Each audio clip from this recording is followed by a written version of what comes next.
m'as dit, tu ne l'as pas cité dans le bon ordre, parce que pour toi, le verset 5, ce n'est pas le honore et ton père et ta mère, mais tu as dit que ça voulait dire, je sais plus c'est lequel verset, tu as donné, je sais pas, tu as dit quelque chose, tu ne tueras point, je pense. Alors, ce que tu ne comprends pas une fois de plus, c'est qu'il existe plusieurs types de Bibles différentes et que selon la Bible que tu as, ce n'est pas le même ordre. Si tu as, par exemple, le Louis II, le verset 5, par exemple, ce sera « Honore ton père et ta mère ». Toi, en tant que catholique, tu as ta propre version de la Bible. Et vos Bibles n'ont pas les mêmes livres aussi à l'intérieur, les livres sont différents. Toi, tu pourras beau crier matin, midi et soir que ta version à toi de la Bible, c'est la meilleure version de la Bible, mais on s'en fout. Ta version à toi n'est pas celle des autres. Il faut savoir que de toute façon, la Bible catholique que toi tu utilises, elle a 73 livres, je pense, 46 livres pour l'Ancien Testament et puis 27 livres pour le Nouveau Testament. N'est-ce pas? Des fois, on trouve aussi d'autres, parfois d'autres qui s'ajoutent, hein, ce qu'on appelle les livres d'hétérocanoniques, hein, ce qu'on appelle soit les apocryphes, le livre de Tobit, de Judith, de Sagesse, de Siracide, de Baruch, 1 Maccabée, 2 Maccabée, et des fois, parfois, on trouve dans l'Ancien Testament. Tu as la Bible des orthodoxes qui a 76 livres, je pense, n'est-ce pas? Et les ordres des versets peuvent être différents. On peut trouver des livres de Manassé, ainsi de suite à l'intérieur. Tu as la Bible éthiopienne qui a 84 livres, n'est-ce pas? La Bible syriaque, bref, il y a la Scofield référence Bible, il y a la King James, il y a la Bible des Mormons, la Bible des témoins de Jéhovah. En fait, il y a plein de types de Bibles différents. Et selon ces Bibles-là, l'ordre des 10 commandements est un ordre différent. Donc, non. Ta remarque n'avait aucune espèce d'importance. Et à part faire des phrases pour dire oui, ignorant, ignorant, alors que tu ignores, j'attends encore un argument solide de ta part parce qu'il n'y en a aucun. Tu me sers de la bouillie pour le moment, j'ai besoin des os à croquer. Si tu n'en es pas capable, tu peux demander à ton prêtre ou ton pasteur de venir. Donc, question, pour terminer, question. Tout ce que tu dis, tu as dit que l'Église catholique était la meilleure Église et détenait la vérité. Je t'ai cité toute la pagaille que ton Église a fait. Je peux te citer aussi tous les mensonges de l'Église catholique. Et jusque-là, tu ne me prouves pas que Jésus a existé, alors que tu as affirmé qu'elle est apparue à cette femme-là. Donc, je ne vois rien qui prouve que l'Église catholique aurait quelque chose de bien ou quoi que ce soit. Je t'écoute.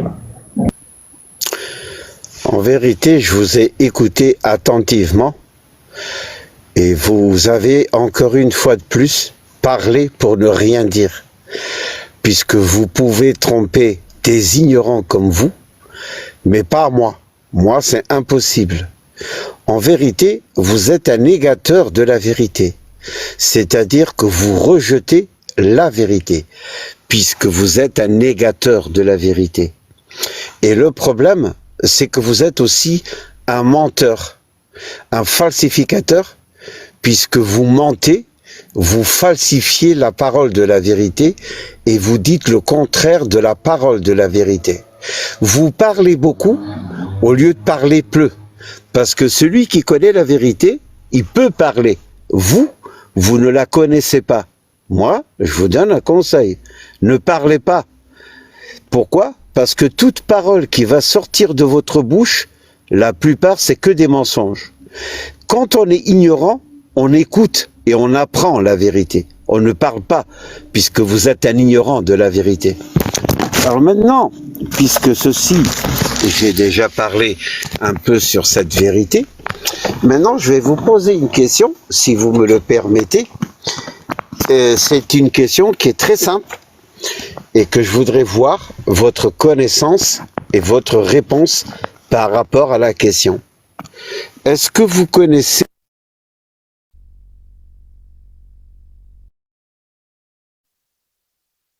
Laissez-le déblatérer, il n'a pas d'argument, alors il fait des phrases. C'est comme ça qu'ils sont, quand ils n'ont pas d'argument, ils passent par les insultes. Vous pouvez répondre ou pas? Est-ce que vous connaissez les apparitions mariales en 1917 à Fatima au Portugal? On s'en fout complètement, je t'ai posé des questions sur la Bible. Pourquoi tu es parti? Personne ne l'a fait descendre, il est descendu tout seul. Pourquoi tu as fui? Quand ils n'ont pas d'argument, ils vont t'insulter, t'insulter, t'insulter, en espérant que tu les fasses descendre. On l'a pas fait descendre, hein. Il est descendu tout seul. Donc, refais ta demande quand tu pourras. Je répète, je ne fais monter que des religieux. Si vous n'êtes pas religieux, je vais vous faire descendre. Il ne faudra pas dire que je suis mauvais. Elmo, bonsoir. Bonsoir Médusa, comment ça va? Je vais bien et toi? Super, je vais bien également. Est-ce que tu es religieux? Si, je suis musulman. Ok. Bienvenue à toi. Bien. Alors, qu'est-ce que tu penses de ce qui est écrit? Bon, toi, en toute honnêteté, je suis en phase de transition, hein, parce que je vous ai beaucoup écouté et j'ai fait mes recherches de mon côté. Et il y a certaines questions quand même dont je cherche les réponses pour pouvoir être un peu guidé. Donc, c'est pour ça que je suis monté. Je voulais vous poser une question, voir votre connaissance là-dessus, si vous êtes d'accord. À propos de quoi? C'est à propos de la vie après la mort. Qu'est-ce que vous en pensez? Quelle est votre pensée par rapport à cela? La meilleure façon de savoir ce qu'il y a après la mort, c'est de mourir. Je pense que la religion est trop en train de bousiller le cerveau des êtres humains en les poussant à s'inquiéter sur ce qu'il y aura après la mort. La religion, en fait, est un vecteur de mort.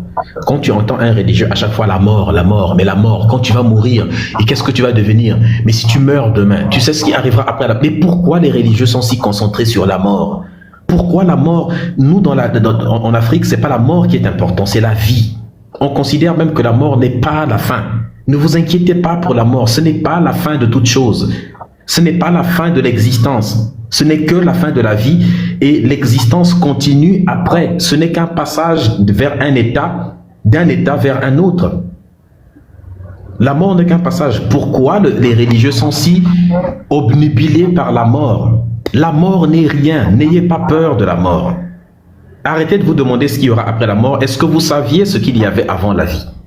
Vous ne saviez pas ce qu'il y avait avant la vie. Mais pourtant, tu existais avant de vivre. Et après la vie, tu existeras. L'existence, c'est avoir une réalité. Tu avais une réalité. Après, tu auras aussi une réalité. Mais sauf que chaque étape doit se gagner. Et pour gagner l'étape suivante, c'est une découverte. C'est une découverte. Les humains cherchent à savoir ce qu'il y aura après. Mais il y a des choses, il faut admettre parfois que même si certains humains, dans certains éléments initiatiques, par exemple, les initiés africains peuvent avoir, n'est-ce pas, l'expérience de ce qu'il y a de l'autre côté après la mort. Mais nous, en tant qu'initiés, on peut faire l'expérience de ce qu'il y a après la mort. Mais avant la vie, ce qui est important, ce n'est pas même d'aller là-bas. Le plus important, c'est de comprendre qu'il faut gagner l'existence après la mort. La seule manière de le gagner, c'est d'essayer d'avoir la vie la plus exemplaire possible. Contente-toi simplement de faire le bien autour de toi, d'apporter plus d'harmonie, plus d'équilibre dans tes relations avec les autres, dans tes relations avec la nature également. Tant que tu apportes plus de bien, c'est-à-dire plus d'équilibre, plus d'harmonie dans tes rapports avec les autres et dans tes rapports avec la nature, que ta conscience, que tu es sûr que ta conscience est légère parce que tu ne fais pas les choses que tu n'aimerais pas qu'on te fasse à toi, tu n'as pas à craindre ce qu'il y a après la mort. Peu importe ce qu'il y aura après la mort, lorsque la vie finira et que tu passeras de l'autre côté, peu importe la réalité de l'autre côté, tu seras sûr que tu pars dans cette réalité de la meilleure des manières. Tu pars léger. En tant qu'être humain, tu ne pouvais pas partir évidemment clair, comment dire, comme de l'eau de roche, comme on dit. Mais en tant qu'humain, tu auras eu 2-3 écarts, mais au moins, si on pouvait faire un pourcentage, le bien que tu auras apporté aura été plus que le mal que tu as commis. C'est ça le plus important. Donc il faut arrêter d'être obnubilé sur la vie après la mort. Les religieux ont exploité la peur de l'être humain, de la vie après la mort, enfin de ce qu'il y a après la mort, pour leur faire croire. Et c'est ça qui est extrêmement dangereux. Tu vois? Donc, arrête de croire en ça. La vie est belle. La vie est magnifique. Il y a beaucoup de choses. Tu peux coucher avec beaucoup de femmes, ou avec une femme d'ailleurs, tant qu'elles sont consentantes, bien sûr. Tu peux manger tout ce que tu veux. Tu peux voyager si tu as l'argent. Tu peux faire plein de choses avant de mourir. Fais-les. Vis ta vie normalement. Arrête de t'enfermer dans un carcan. Tant que ce que tu fais est bien, est juste, tant que tu sens que la démarche que tu fais est juste, vas-y.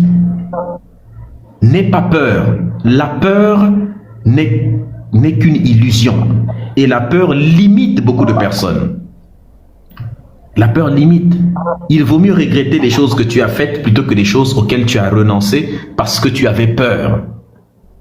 Et la religion fait peur aux gens.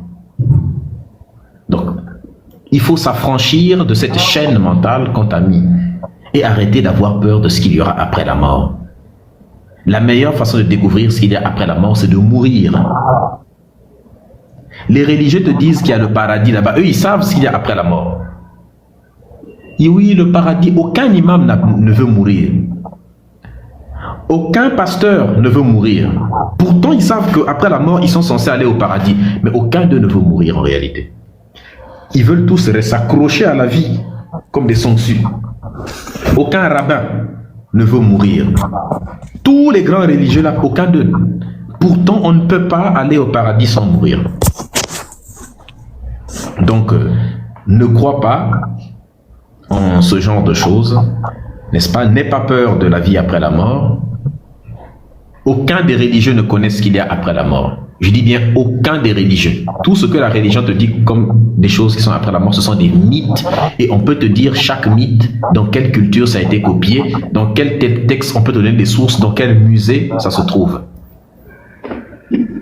Le paradis, par exemple, ce genre de choses, ça a été copié. Le paradis des musulmans. Les musulmans te disent que tu iras au paradis. Mais qu'est-ce que tu vas aller trouver au paradis des musulmans? Des rivières de vin. Des rivières de lait. On te dit que tu vas aller trouver des belles femmes, 72 vierges.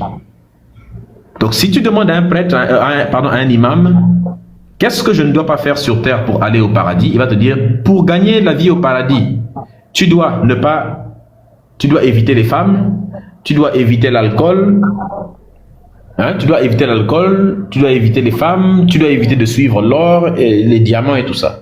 D'accord, mais si je fais tout ça, qu'est-ce que je vais aller trouver au ciel? Bah, si tu fais tout ça, tu iras trouver 72 femmes vierges, tu auras un bangala qui sera en érection pour l'éternité, oui, c'est écrit dans la Sunna. Un bangala qui sera en érection pour l'éternité, le paradis sera tapissé d'or partout, et tu auras des rivières de vin là-bas. Mais tout ce que tu m'as demandé, maintenant tout ce que je vais te citer là, Elon Musk qui est l'homme le plus riche du monde, est-ce qu'il ne peut pas avoir tout ça? Lui-même, il est même loin. Un simple petit millionnaire, un millionnaire, même, milliardaire, même il y a beaucoup de milliardaires. Hein. Qu'est-ce qu'un milliardaire ou un millionnaire ne peut pas avoir avec tout ça? Un millionnaire ou un milliardaire peut acheter des barils de vin et puis il fabrique un tonneau, un fût là. Hein? Il peut remplir un gros bassin de vin et puis il fabrique une rivière artificielle chez lui, dans sa propriété, avec le vin qui coule. Ils font ça à chaque fois, ils font des soirées arrosées. Ils ont des caves remplies de vin qui peuvent faire toute une rivière. Leur maison est souvent tapissée d'or partout. Les mecs, si tu vois le nombre de femmes avec lesquelles ils ont déjà couché, on est au-delà de 72. Vous, votre paradis là que vous le promettez, tout ce que vous le promettez là-bas, il les a déjà sur terre. À quoi ça sert d'aller là-bas? En fait, c'est le paradis des pauvres. Un homme riche ne peut plus rêver de ça. Un homme riche, quand il veut rêver du paradis, c'est pas ce genre de choses-là, il va les trouver. Donc ça correspond à un fantasme, il va trouver du lait. Donc quand vous prenez un arabe bédouin du 7e siècle,